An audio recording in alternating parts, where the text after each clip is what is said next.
Make that 5 commits for the Texas Longhorns in the last 4 days. You can call Steve Sarkisian butter because he's on a roll. Okay. I immediately regret saying that. We've got the details on the Horns' latest commits for the class of 2026 on today's episode of Locked On Longhorns. Intro.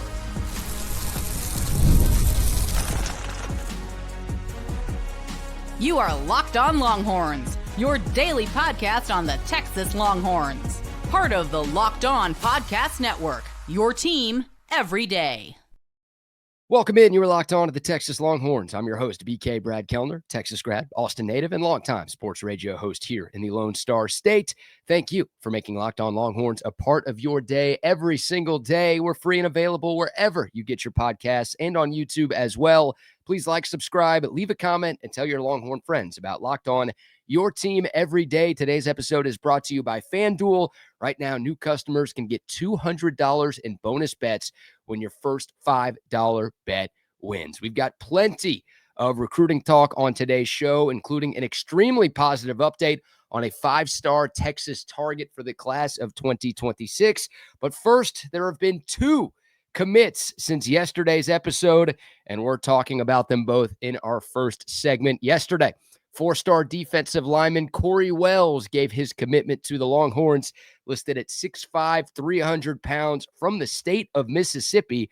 He is the 33rd ranked defensive lineman in the class of 2026, and he chose Texas over Auburn, Ole Miss, and a number of other offers from around the country. He was in town on an official visit this past weekend, and whatever Texas did, well, it was enough to get the commitment from Cory Wells just a day after he left the ATX. He met with some folks at Horns 24/7 and gave some quotes regarding his commitment. He said, quote, "I loved it here. It's big at Texas. I'm not going to lie. I love the players. I love the coaches. The coaching is good. The culture is good. And I liked Texas a lot. I'm going to get developed here. They're going to take real good care of me. And I'm going to make it to that next level, the NFL level, where I want to be at," end quote. So some high praise right there from Cory Wells, listing a number of different reasons why he decided to commit to Texas. Talked about the players, talked about the coaches, talked about the culture, and he talked about the development as well and having aspirations of playing on Sundays. Texas has done a tremendous job across the board at developing college players into NFL talent, but you really look at what they've done on the defensive line. About 4 top 3 round draft picks in the last 2 drafts alone, with Devondre Sweat and Byron Murphy and Alfred Collins and Vernon Broughton. Texas has done a phenomenal job of developing those big humans on the defensive front.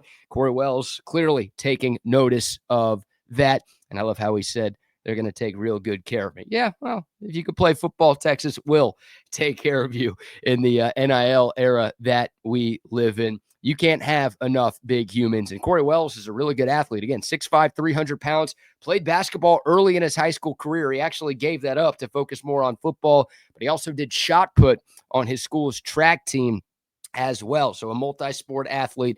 Again, he has that athleticism despite that humongous size that he possesses. And I also saw a couple of quotes from his high school coach out at Petal High School in Mississippi. Marcus Boyles is his coach's name. He said, quote, "I think obviously the first thing you'll notice is his size, just a big kid. And I think when you're around him every day, you see the hard work that he puts into it. Obviously, God blessed him with being 6'5", 300 pounds, but he works extremely hard every day in the weight room. And when we go outside and do drills, he's pushing himself and he's pushing other teammates," end quote. So high praise from his high school coach. That's what you want. He's coachable. He's a great talent. He's got that God-given size. And, man, excited to see what he can do when he gets to the 40 acres. So Cory Wells, again, a 4-star defensive lineman from the state of Mississippi. It's the second D-line commit from the official visit weekend, right? We talked about the 4-star Dylan Berryman on yesterday's show. He committed from Louisiana, another out-of-state spot, obviously. And then Cory Wells ends up committing yesterday afternoon to Texas. Those are war daddies up front. A couple of blue chippers on the defensive line. You need those big, talented bodies up front to compete in the SEC. Steve Sarkisian has talked about that from day one. I mean, even before Texas made the jump to the Southeastern Conference, Sark was openly talking about how the Horns needed to get better on the offensive and defensive lines. He knew it from his time at Alabama. The only way you were going to be able to compete in this conference, and obviously to compete at the highest level of college football, was if you were going to be able to win in the trenches. The Longhorns have done a really, really good job at recruiting offensive and defensive linemen, but also developing that talent too. We talked about what they've done on the D-line.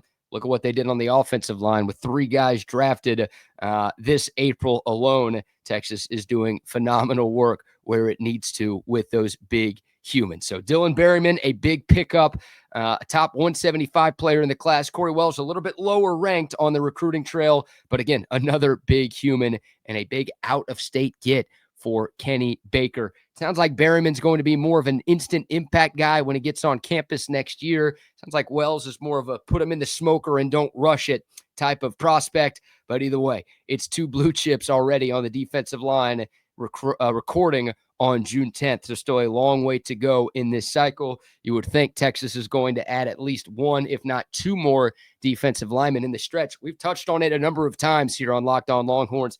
Yeah, it was great that Texas was able to add 5 D linemen from the portal this offseason. That's going to help the Longhorns in the short term, and most of those guys have multiple years of eligibility. So it'll help the Longhorns beyond 2025 as well, but that's not a recipe for success, right? You don't want to be relying on adding 3, 4, 5 players at any one position in the portal year in and year out. So Texas did a great job. 3 freshmen coming in, early enrollees. I guess they already are here in the class of 2025. And again, it's already 2 that are committed for the class of 2026. So the Cory Wells edition made it 4 commits in a 3-day stretch. I don't know why I'm doing this. You guys can hear me. You don't need me to flash how many numbers we're talking about here.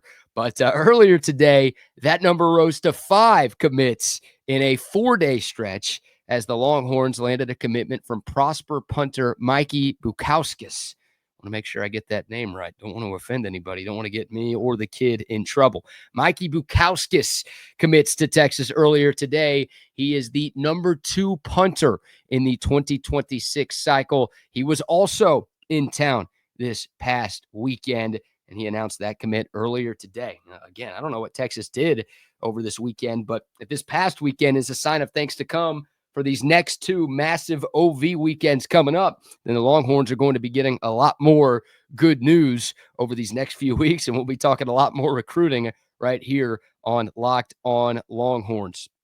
Bukauskas got offered about a month ago, and Clemson actually offered him about a month ago as well. So this kid was starting to pick up some national interest, right? A Metroplex kid from Prosper, which is in DFW, SMU, North Texas, some schools up there were showing some interest in offering early on. But yeah, Texas and Clemson within the span of about 2 weeks, both offered Bukauskas. He was starting to gain some popularity on the recruiting front. I mentioned it a moment ago. According to Cole's Kicking, it's the second time in as many shows we've referenced them. He is the number 2 punter in the nation in this current class. So Texas getting after him early, keeping another in-state kid in the state of Texas.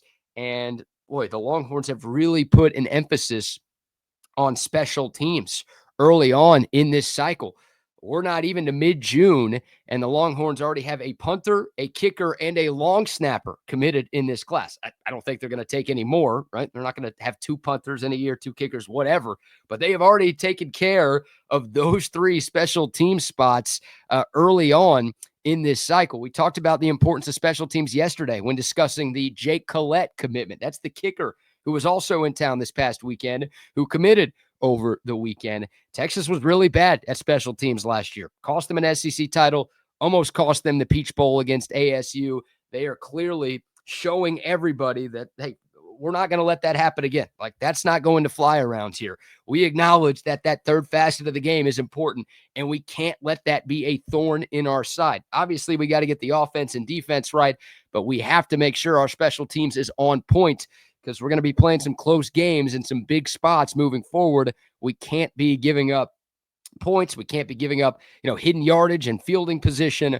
Obviously, got to have a long snapper. You can't screw that stuff up either. So, yeah, more emphasis from this coaching staff on getting that unit right. You see what the Horns did in the transfer portal, getting Jack Bomeister, the punter from Utah, also Mason Shipley, the kicker from Texas State. Both of those guys are grad transfers, so they're gone after the season. Texas obviously making sure that they've got the long-term taken care of on special teams for Jeff Banks. So there you go. It's 5 commits in 4 days. NBA Jam style. Steve Sarkisian is on fire, and the Longhorns now have 13 players committed overall in the class of 2026. Yesterday, when we did our show, the class ranked number 20 in the nation, according to the composite rankings. After the Cory Wells pickup, it moved up 4 spots to number 16. I don't think the punter is going to change anything. It's not going to make it worse. I don't know if it's going to make it better. So Texas, as it stands, let me double check real quick. Yes, as it stands, Texas still the 16th ranked class. That number's going to keep going up. No surprise to anybody who's followed Texas recruiting over these last few years. So there you go. 2 more additions to the class of 2026. But the good news doesn't stop there. We've got more to talk about in our next segment. How about an update on a 5-star that's trending Texas? We'll give it to you next, right here on Locked On Longhorns. But first, a word for our friends at FanDuel. The NBA Finals are in full swing. Game 3 coming up tomorrow night. And boy, we've had a couple of great games so far. How about that comeback by Indiana in Game 1? OKC responding in Game 2. So much action every single night, and this is shaping up to be a long series. Our friends at FanDuel are giving you more ways to win than ever before. Player props, performance trends, same game parlays. Whether you're betting before tip-off or after the game starts, FanDuel is hooking you up. Again, more ways than ever to play smart and win big. The FanDuel app is so easy to use, and of course, FanDuel.com, very easy to use online as well. And our friends at FanDuel are hooking you up with $200 in bonus bets. Yeah, you want that to add to your excitement? $200 in bonus bets if your first $5 bet wins. All you have to do, head over to FanDuel.com, you make an account, and you place your first $5 bet. If that bet wins, you're going to get $200 instantly in bonus bets just like that. Make every moment more with FanDuel, the official sports betting partner of the NBA. All right, welcome back to Locked On Longhorns, your team every day. More good news on the recruiting front. Excuse me. Easy for me to say. This one isn't a commit, but it's an extremely positive update regarding one of Texas's top targets for the class of 2026. That's offensive tackle Felix Ojo, the 5-star from Mansfield Lake Ridge, also near the Metroplex. He is not only a 5-star, but he's the top-ranked player in the state this year, and he's the 7th-ranked player overall in the country, according to the composite ranking. So when I say top target, that's not hyperbole. This dude is one of the very best players in the nation at a premium position on the offensive line. Here's the update. Felix Ojo was scheduled to take a visit to Oklahoma next weekend, June 20th through the 22nd. Well, I said scheduled, and I put it in past tense for a reason. That visit is no longer happening. Why? Because Ojo canceled it. He told On 3 Sports that the visit was, quote, not needed, end quote. And he also said that he is nearing his decision a lot sooner than later. Now, the Sooners won't be the decision. But according to Felix Ojo, he might be wrapping up his recruitment in the not too distant future. Oh, man, you love to see it. I always enjoy, as a Texas fan and a Texas grad. Look, not only do I enjoy Texas's success, but I also enjoy the misery of my rivals. So whenever Oklahoma is struggling, I very much enjoy it. And yeah, I love seeing this for a number of different reasons. And look, most people thought Oklahoma was Texas's biggest competition in this recruitment, right? I think most insiders have felt strongly about Ojo ending up at Texas for a while, and I felt the same way. But still, people thought OU was going to be a factor. Again, Ojo plays his high school ball in Mansfield. We know how well Oklahoma has recruited the DFW Metroplex over the years. You know, you go back to the 25 class. OU was able to come into Texas and land 5-star offensive lineman Michael Fasusi, a guy that Texas really, really wanted. OU was able to snag him at the last minute. So some folks were maybe worried that another stud O-lineman in the Lone Star State could be crossing the Red River. OU's got money, they got resources, they got history. They've won plenty of head-to-head battles against Texas over the years when it comes to big-time recruits, but it doesn't sound like they are going to win this one. I don't want to count my chickens before they hatch. There's no commitment to Texas yet, but it does sound like Oklahoma is out of the picture, right? You're canceling an official visit a week and a half before you're supposed to go, going into your senior year. And you're also telling people that I am going to commit relatively soon. That pretty much tells you everything you need to know about where OU stands in the recruitment for Felix Ojo. So OU out of the picture, that's great news. I mean, if he doesn't come to Texas, you really don't want him to end there. You don't want him going anywhere else, of course, but your biggest rival would obviously suck. Felix Ojo has visited Texas 5 times already, and he will be in town again this weekend. He had been to Norman 4 times and, again, was supposed to go again next weekend, but has canceled that visit. So reason, again, for people to think that this was a Texas OU affair here, and OU now out of the picture. If you're curious, the other schools in the mix, Michigan and Ohio State. Ojo visited Columbus a couple of weeks ago, and he visited Michigan this past weekend. So there may be some hesitation from some of you. I understand if you think that, oh man, he just canceled a visit after going somewhere else. Does that mean he's maybe leaning to the place that he just visited? I did some research on an Ohio State site, and I saw a quote that said, quote, I came into this visit thinking Felix Ojo really liked Ohio State, but it wouldn't be enough to keep him from staying home with Texas. I came out of the visit feeling the same way. It just continues to be an uphill battle to keep him away from Austin, end quote. That was from an Ohio State site. So even the scarlet and gray Kool-Aid drinkers don't feel great about their chances. And again, I saw that Felix Ojo gave some positive quotes about his Michigan visit that he took this past weekend. You know that Michigan's got plenty of NIL money. After what they gave Bryce Underwood, $10 million for their freshman signal caller coming in this year? They've got money, and they are not afraid to spend it. But again, from the sources that I've talked to and the research that I've done, just about everybody believes that Ojo will end up in Austin. By the way, I should have mentioned this earlier. He's 6'6", 275 pounds going into his senior year of high school. And a quick scouting report from 24/7 Sports, just to get you a little bit more amped up about what Felix Ojo could be bringing to the 40 acres if he ends up signing with this class. Quote, tall offensive tackle prospect who's very young for his recruiting class with a July date of birth. 6'6", 275 post-junior season with adequate length numbers in arm and wingspan. He owns a lean, athletic look and plays with impressive functional athleticism and movement ability. He stood out physically and athletically at the Army All-American Bowl. And his hand placement and technique have improved from sophomore to junior year, along with his ability to stand up, to play strength. He gets good extension and uses length to his advantage. Looks like one of the top offensive tackle prospects in the 2026 class with potential to become a multi-year high major tackle with ample pro potential, end quote.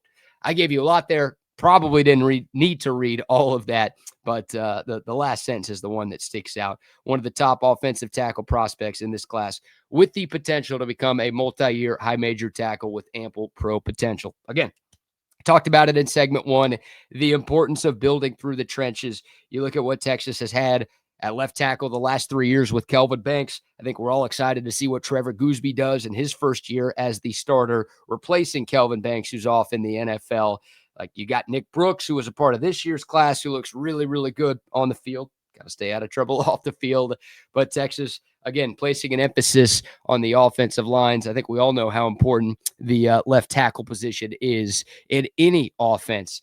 Yeah, Felix Ojo would be a huge get, literally. Again, a big body, but a top 10 player in the nation at a premium position and the top-ranked player in the state of Texas, and everybody knows how much talent this state produces every single year. So, good news. Felix Ojo no longer visiting Oklahoma. He will be in town this weekend. Hey, we just talked about 5 guys who were here this past weekend committing to Texas. Hopefully the Longhorns can get some good news with Felix Ojo either this weekend or sometime early next week. If anything drops, we will have you covered right here on Locked On Longhorns. All right, one segment to go. And this is sort of a follow-up segment into what we talked about with the Cory Wells commitment a few moments ago. I want to give some love to Kenny Baker. who has done just a tremendous job in his short stint as the defensive line coach at the University of Texas. What a difference a year makes. We'll give some flowers to Kenny Baker when we come back right here on Locked On Longhorns.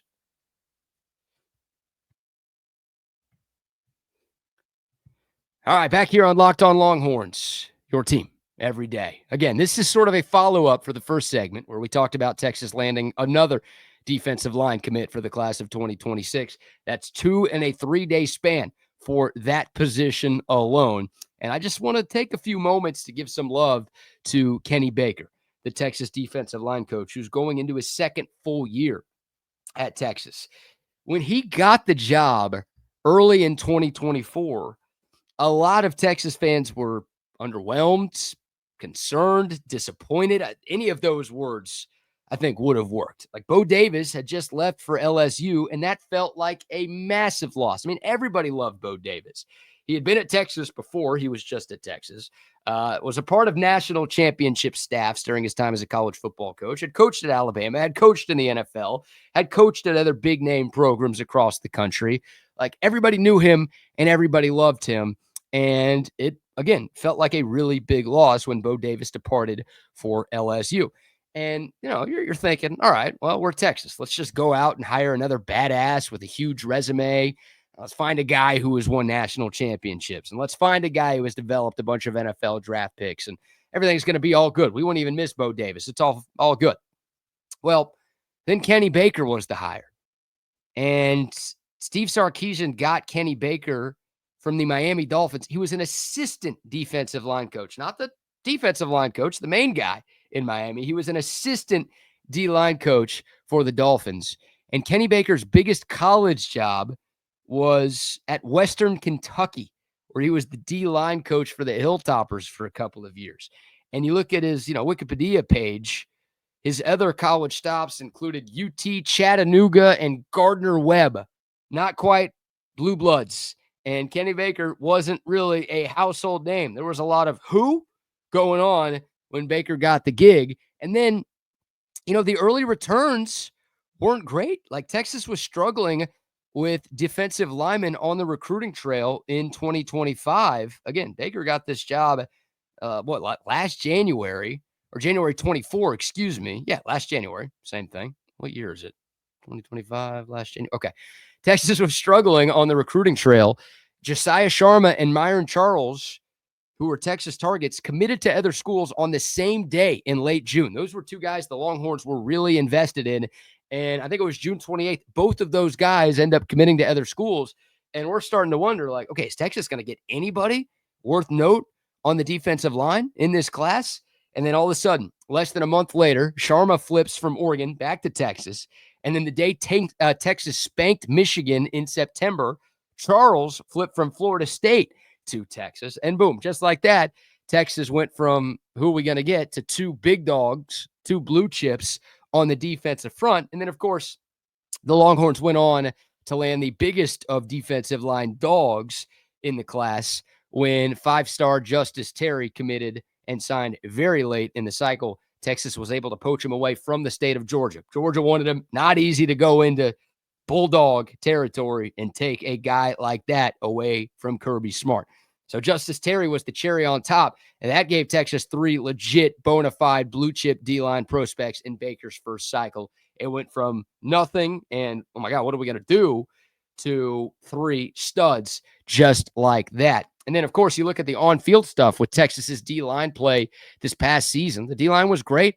I think every Longhorn fan was at least slightly concerned about what that room would look like without Byron Murphy and T'Vondre Sweat. There was hardly any drop-off, if there was any drop-off at all. I mean, Kenny Baker was able to unlock the full potential of Alfred Collins in a way that Bo Davis never could. Same thing with Vernon Broughton, right? Both of those guys in their last years turned out to be stars at Texas. Collins went in round 2 of the draft. Broughton went in round 3. Kenny Baker, again, deserves some love for that. Texas got a ton of production from their D-line. Some transfers came in and made an impact as well. Like, there was hardly a drop-off, and that was a huge part of why Texas made the SEC title game and made it to the semifinal round of the CFP this year. So back to recruiting for a second. Again, just 2 days after starting his class with Dylan Berryman from Louisiana, Baker goes out of state again and pulls Cory Wells out of Mississippi. And you start thinking about what the defensive line room looks like in 2026. We've talked about it, and we'll continue to talk about this year's club moving forward. But just for 2026 for a second, here's where Texas will be. You'll have Alex January going into his junior year. He had a fantastic spring, and I think he's going to make an impact this fall. You'll have the Syracuse transfer, Murad Watson, who was a freshman All-American last year. He'll be going into his third year of college football. Levon Johnson and Hero Canoe, your transfer pickups from Maryland and Ohio State, respectively, will be going into their senior years of college football and their second years with the Texas program. You'll have Melvin Hills, a redshirt sophomore. Of course, Justice Terry, Josiah Sharma, and Myron Charles, the three guys that we just mentioned in this 2025 class, those guys will be going into their second years. I think all of them are going to play a lot next year. I'm sure they'll get on the field as freshmen, but I think they'll all be a big part of the rotation in 2026. Justice Terry might be a star at that point. Hell, he might be a star at some point in 2025. And then, of course, Dylan Berryman and Cory Wells. And I think Texas will add one or two more guys to this class as well. So when Bo Davis left, for as great of a D-line coach as he left the cupboard relatively bare. And there was a lot of attrition after last year when Texas lost 7 scholarship players, some to the draft, some to the portal. It was a weird spot that Texas was in, at a very important spot on their defense. Kenny Baker deserves a ton of love. Credit, flowers, I've used all of those words. I think they all fit here. He has done a phenomenal job in making sure that Texas is in good standing on the defensive line. And I think we saw last year he's a pretty damn good in-game coach and a pretty damn good developer of talent as well. That is looking like a great hire for Steve Sarkisian. It's only been like a year and a half and only one full season, but the early marks on Kenny Baker are fantastic, and we are lucky to have him here in Austin, Texas, USA, America. And I am lucky that you guys tuned into another episode of Locked On Longhorns. Thank you very much. If you made it this far, thank you. Number 2, please remember to like and subscribe and leave a comment and share and rate 5 stars. All of those great things. Really do appreciate y'all's continued support. And all of those things help us grow right here on Locked On Longhorns. For your next listen, make sure you check out the Locked On Portal Show. Brian Smith is talking all things transfer portal, but he's also talking all things recruiting as well. So you could be the most informed fan on all of the rapid changes happening across the college football landscape. All you have to do is tune into the portal on YouTube or find it wherever you listen to your podcast. On tomorrow's show, we might be talking about another commit. Who knows the way things are going? Plenty more Longhorn football conversation, Texas baseball, Texas softball, Texas basketball. We got you covered. Never a dull moment on the 40 acres. We're talking about all of it right here on Locked On Longhorns. But that'll do it for today. Until next time, horns up, mic's off. We'll see y'all soon. This is Locked On Longhorns.